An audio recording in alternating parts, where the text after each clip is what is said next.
السلام علیکم۔ آج کی کہانی کا عنوان ہے نصیب کی کرنی۔ ایسے ہی مزید کہانیاں سننے کے لیے میرے چینل کو سبسکرائب کریں۔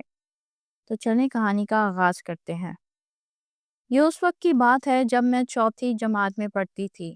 ہم دو بہن بھائی تھے اور آپس میں بڑی محبت تھی۔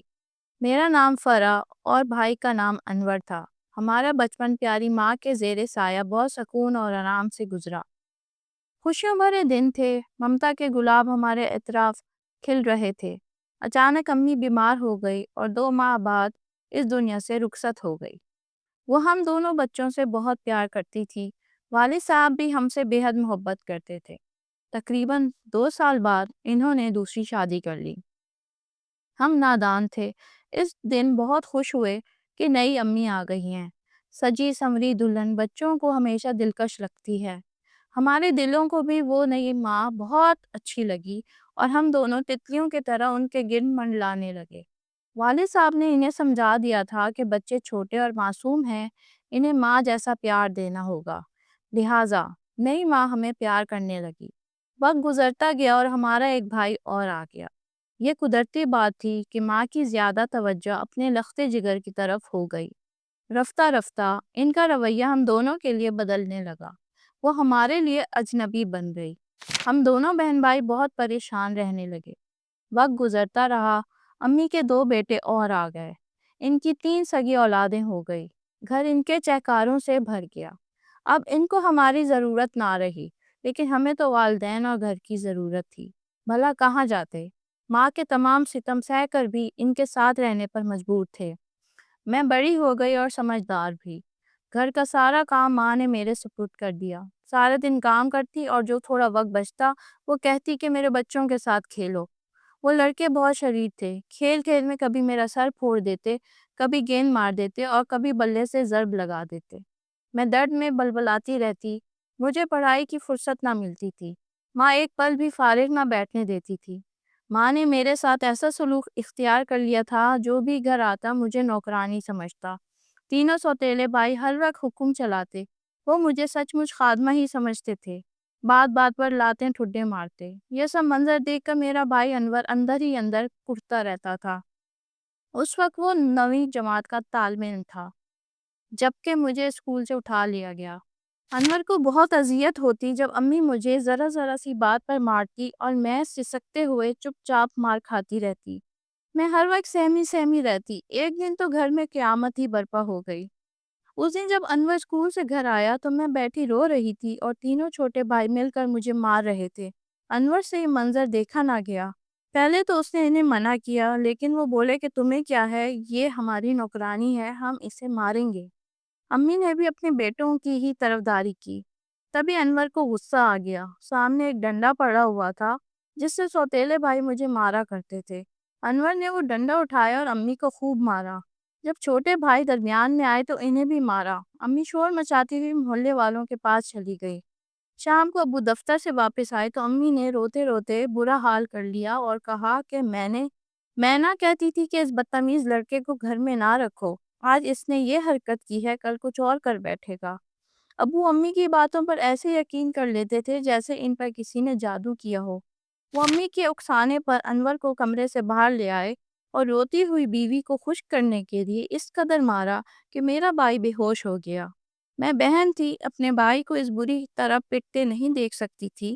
ابو کے پاؤں پکڑ لیے، التجا کی، ابو جی اسے نہ ماریں، بس کریں ورنہ یہ مر جائے گا۔ والد صاحب پر جیسے جنون سوار تھا۔ میری ایک نہ سنی اور دھکا دے کر بولے کہ تم بھی دفع ہو جاؤ۔ اب انور جیسے بگڑے ہوئے لڑکے کے لیے میرے گھر میں کوئی جگہ نہیں ہے۔ میں نے انور کے منہ پر پانی کے چھینٹے مارے اور کہا، اٹھو میرے پیارے بھائی اٹھو۔ انور کو ہوش آ گیا تو باپ اسے دھکے دینے لگا۔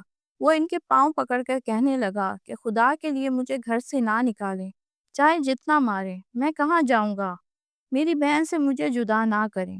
مگر والد نے اس کی ایک نہ سنی۔ بیٹے کو گھر سے نکال کر دروازے کی کنڈی لگا دی اور کہا کہ اب اس گھر کا دروازہ تم پر ہمیشہ کے لیے بند ہو گیا ہے۔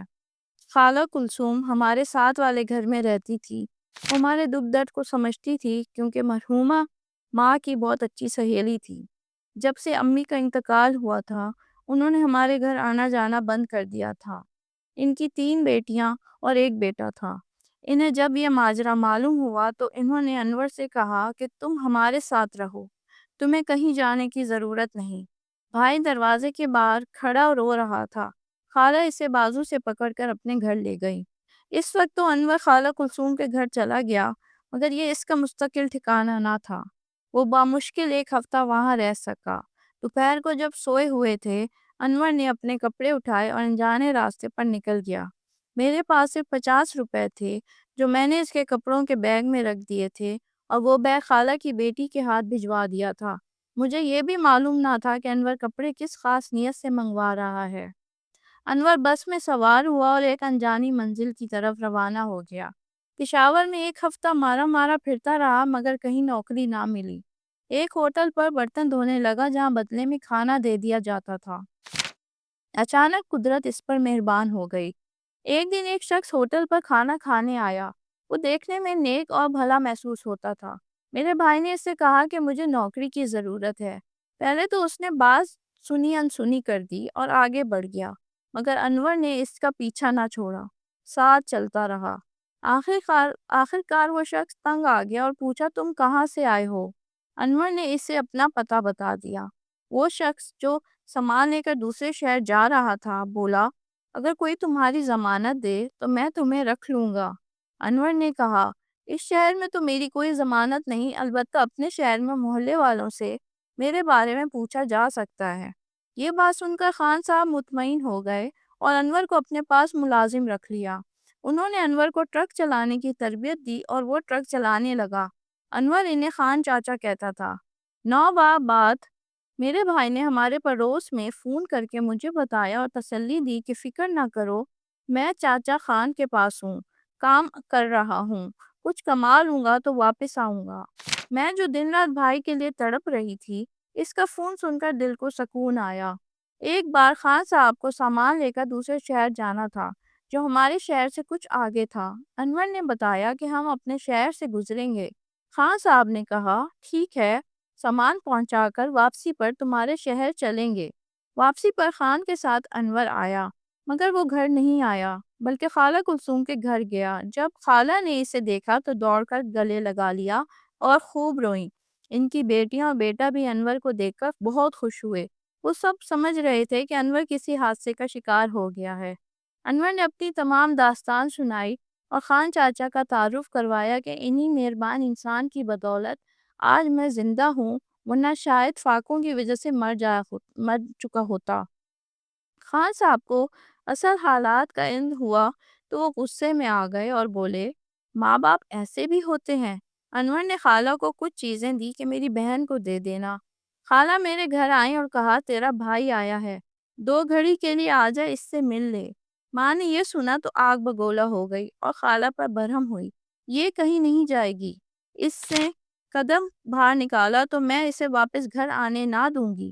خالہ نے فراست سے کام لیا اور نرمی سے امی کی منت سماجت کی، تم اولاد والی ہو، ایسا نہ کرو، اسے بھائی سے ملنے دو۔ آخرکار بڑی مشکل سے اجازت ملی اور میں خالہ کلثوم کے گھر آ کر بھائی سے ملی۔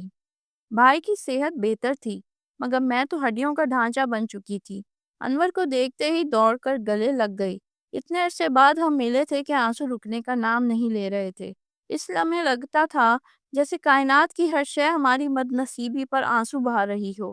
ذہن میں ایک ہی سوال تھا، اگر ہماری ماں زندہ ہوتی تو کیا ہمارا ایسا حال ہوتا؟ دنیا میں سوتیلی ماں کی 1000 داستانیں سنی اور پڑھی تھی، واقعی اگر سوتیلی ماں بری ہو تو وہ قیامت بن جاتی ہے۔ تھوڑی دیر ہم نے باتیں کی، پھر بھائی جانے لگا، میرے سر پر ہاتھ رکھا اور صبر کی تلقین کی، پھر خان صاحب کے ساتھ واپس چلا گیا۔ میں کئی دن اسے یاد کر کر چپکے آنسو بہاتی رہی۔ واپسی پر خان صاحب نے کہا انور تم ٹرک چلا لو۔ انور نے جواب دیا بہن کی حالت دیکھ کر میرا حواس ٹھکانے نہیں۔ خان صاحب نے تسلی دی مرد بنو، زندگی میں دکھ سکھ آتے رہتے ہیں، حوصلہ رکھو۔ اس کے بعد خان چاچا کے دل میں میرے بھائی کی بہت عزت بن گئی۔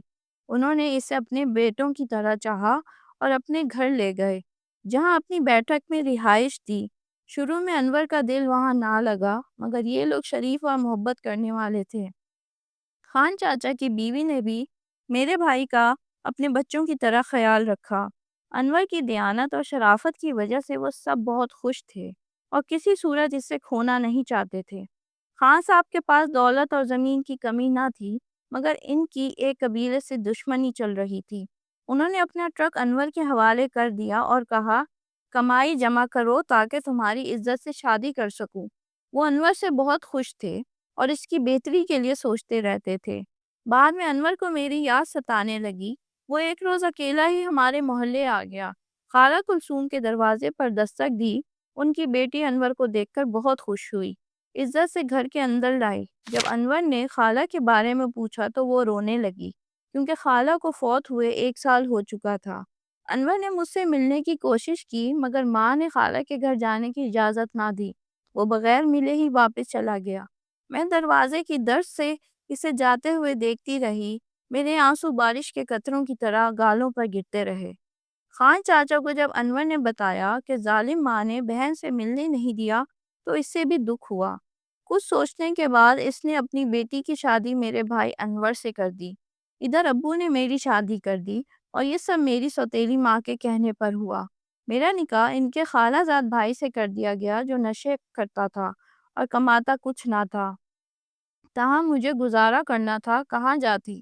اب میرا خرچہ ابو ہی دیتے تھے۔ کسی کو میرے حالات نہیں بتاتے تھے اور نہ ہی یہ کہ مجھے کس شخص کے ساتھ بیاہیا گیا ہے۔ شادی کے بعد انور دوبارہ مجھ سے ملنے آیا، مگر میں کہاں سے ملتی؟ جب اسے پتا چلا کہ میری شادی ہو گئی ہے تو وہ ابو کی دکان پر گیا تاکہ پوچھ سکے کہ آخر کس سے میری بہن کی شادی کی۔ بھائی مجھ سے ملنا چاہتا تھا۔ ابو اسے راستے میں مل گئے۔ بھائی نے باپ کو سلام کیا مگر انہوں نے جواب نہ دیا۔ انور بات کرنا چاہتا تھا مگر ابو نے بات نہ کی۔ تب بھائی نے باپ کا ہاتھ پکڑ لیا اور پوچھا، بتائیے آپ نے میری بہن کی شادی کس سے کی ہے اور فرح کہاں رہتی ہے؟ مجھے ان سوالوں کا جواب چاہیے۔ والد بھی ضدی تھے، منہ سے ایک لفظ نہ نکالا۔ مایوس ہو کر انور بوجھل قدموں سے واپس لوٹ گیا۔ یوں باپ، بہن اور بھائی تینوں بچھڑ گئے۔ شادی کو 6 برس گزر گئے۔ بھائی کا کچھ پتہ نہ تھا۔ میں 3 بچوں کی ماں بن چکی تھی۔ ادھر بھائی کو بھی اللہ نے 2 بیٹے عطا کیے اور وہ پشاور چھوڑ کر راولپنڈی آ گیا، کیونکہ خان کے دشمن اسے دھمکاتے تھے۔ خان چاچا بھی ساتھ آ گئے۔ انہوں نے پنڈی میں مکان خرید لیا اور بھائی کو بس لے کر دی، پھر ویگن بھی دلوا دی۔ یوں کاروبار بڑھتا رہا اور وقت گزرتا رہا۔ میرے خاوند کا نشہ بڑھتا گیا، یہاں تک کہ وہ بستر سے جا لگا۔ ایک دن اسی حالت میں انتقال کر گیا۔ اب والد صاحب کو احساس ہوا کہ انہوں نے بیوی کے کہنے پر اپنے خالہ زاد بھائی کو داماد بنا کر کتنی بڑی غلطی کی ہے۔ میں پہلے ہی غریب تھی، اب بیوہ بھی ہو گئی۔ والد جو مالی مدد کرتے وہ 3 بچوں کے لیے ناکافی تھی۔ مجبوراً بڑے بیٹے کو ایک ورک شاپ میں ملازمت دلوائی۔ وہ ابھی کمسن تھا، استاد کی سختی اور جھڑکیاں برداشت نہ کر سکا، چنانچہ ایک دن ورک شاپ سے بھاگ نکلا۔ رات کا وقت تھا، بارش ہو رہی تھی۔ وہ سڑک کنارے کھڑا بھیگ رہا تھا۔ ایک ویگن قریب آ کر رکی۔ لڑکا جلدی سے سڑک پار کرتے ہوئے ویگن کے سامنے آ گیا۔ ڈرائیور نے پھرتی سے گاڑی روک لی، مگر وہ کام گیا کہ ذرا سی دیر ہوتی تو بچہ گاڑی کے نیچے آ جاتا۔ وہ نیچے اترا، لڑکے کو اٹھایا اور اس کا نام پوچھا۔ لڑکا روتے ہوئے بولا، میرا نام انور ہے۔ باتوں باتوں میں لڑکے نے اپنی ماں اور نانا کا نام بتایا۔ ویگن ڈرائیور نے پوچھا، یہ نام کس نے رکھا؟ لڑکے نے کہا، میری ماں نے، کیونکہ میرے ماموں کا نام بھی انور ہے جو ہم سے جدا ہو گئے۔ امی ان کی یاد میں دن رات روتی ہیں اور ان سے ملنے کی دعا کرتی ہیں۔ یہ سن کر ویگن ڈرائیور کی آنکھوں سے آنسو بہنے لگے، کیونکہ وہ خود انور بھائی ہی تھے جس کی گاڑی کے سامنے میرا بیٹا آیا تھا۔ یوں میرے بیٹے کے ذریعے میرا بچھڑا ہوا بھائی مجھ سے آن ملا۔ میں روتے ہوئے گلے لگ گئی۔ یقین نہیں آ رہا تھا کہ میرا بیٹا میرے بھائی کو لے آیا ہے۔ دل کو سکون ملا، مگر آنسو رکنے کا نام نہ لیتے۔ چند دن بعد انور ہمیں پنڈی لے گیا اور ہمارے لیے گھر لے لیا۔ کچھ عرصے بعد پتہ چلا کہ ابو بیمار ہیں۔ میں نے خالہ کلثوم کی بیٹی کو فون کیا تو اس نے کہا کہ حالات اچھے نہیں، واپس آ جاؤ، دکان بند ہے اور ماں سوتیلے بہن بھائی پریشان ہیں۔ لڑکیوں کا دل نرم ہوتا ہے۔ میں نے بھائی کو راضی کر لیا۔ جب ہم گئے، ماں شرمندہ تھی اور والد واقعی قریب المرگ تھے۔ گھر میں کھانے کا بھی انتظام نہ تھا۔ دل نے گوارا نہ کیا کہ ہم باپ کو اس حال میں چھوڑ آئیں۔ ایک ماہ وہیں رہے، والد بہتر ہوئے تو بھائی انہیں بھی ساتھ لے آئے۔ قریبی مکان لے کر دے دیا تاکہ ہم دونوں بھائی بہن ان کی دیکھ بھال کر سکیں۔ وقت گزرتا گیا، والد صاحب بوڑھے ہو گئے اور ایک دن فوت ہو گئے۔ انور بھائی شرافت کا پیکر تھا، اس نے سوتیلی ماں اور ان کے بچوں کو بے آسرا نہ کیا، چھوٹے بھائیوں کو روزگار دلایا، میرے بچوں کو بھی کہیں ڈرائیور کہیں کنڈکٹر لگوا دیا تاکہ گھر کا خرچ چلتا رہے۔ میرے بچے اور سوتیلے بھائی میٹرک سے آگے نہ پڑھ سکے، لیکن بھائی کے بچے اچھے اسکولوں میں تعلیم حاصل کرتے رہے اور کامیاب زندگی کی دوڑ میں آگے نکل گئے۔ آج میں خوشحال زندگی گزار رہی ہوں، یہ سب میرے بھائی انور کی بدولت ہے۔ خدا ہر بہن کو ایسا نیک دل پیار کرنے والا بھائی عطا کرے جس نے ہزاروں مشکلات کے باوجود اپنی بہن اور باپ کی اولاد کو نہ بھلایا۔ آج جو کچھ بھی ہوں انور بھائی کی وجہ سے ہوں۔ دن رات ان کے لیے سلامتی اور رزق میں برکت کی دعا کرتی ہوں۔